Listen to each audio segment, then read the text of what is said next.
പാഠം 2. അതിമോഹം ആപത്ത്. മുട്ടസ്സ് നമ്പൂതിരിയെക്കുറിച്ച് കേൾക്കാത്തവർ ചുരുക്കം. ധനാഢ്യൻ, വലിയ പണക്കാരൻ, നോക്കെത്താ ദൂരത്തോളം പരന്നുകിടക്കുന്ന ഇരുപ്പുനിലങ്ങളുടെ ഉടമസ്ഥൻ.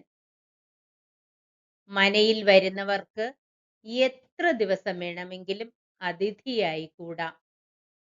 വേദങ്ങൾ പച്ചവെള്ളം പോലെ ഹൃദ്യസ്ഥമാണ്. വേദങ്ങൾ നന്നായി അറിയാം.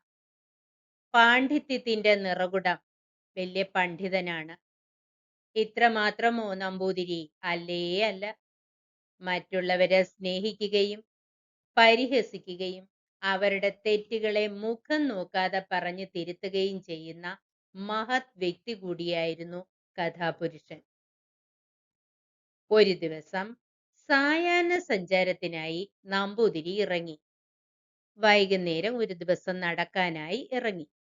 അന്നേരം വേളിയും ഭാര്യ ചോദിച്ചു, എങ്ങടാ ധൃതിയിൽ? നമ്പൂതിരി, എന്ത് കൃതി? ആറാട്ടുപുഴ വരെ പോണം. ഒത്താൽ പൂരം കാണണം. ഇരുട്ട് കനക്കും മുമ്പ് ഇങ്ങെത്തുകയും വേണം. വേളി ചിരിച്ചു. നമ്പൂതിരിയും ചിരിച്ചു. അപ്പോഴാണ് ഒരു ഭൃത്യൻ വലിയ ഒരു പെട്ടിയും തലയിലേറ്റി പുറകെ പോകുന്നത് വേളി കണ്ടത്. അതെന്താണെന്ന് ചോദിക്കാൻ അവസരം കിട്ടും മുമ്പ് നമ്പൂതിരി നടന്നു കഴിഞ്ഞിരുന്നു. നമ്പൂതിരിയും ഭൃത്യനും പൂരം നടക്കുന്ന സ്ഥലത്ത് എത്തി. നമ്പൂതിരി ആൽത്തറയിൽ ഇരുന്നു. ഭൃത്യൻ പെട്ടി ഇറക്കി വെച്ചു.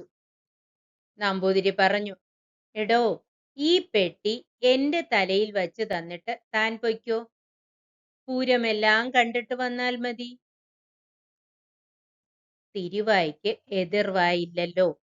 നമ്പൂതിരി പറഞ്ഞത് ഭൃത്യൻ അനുസരിച്ചേ മതിയാവൂ.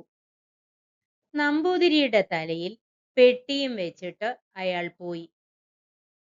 നമ്പൂതിരി ആൽത്തറയിൽ പെട്ടിയും ചുമന്നു നിന്നു.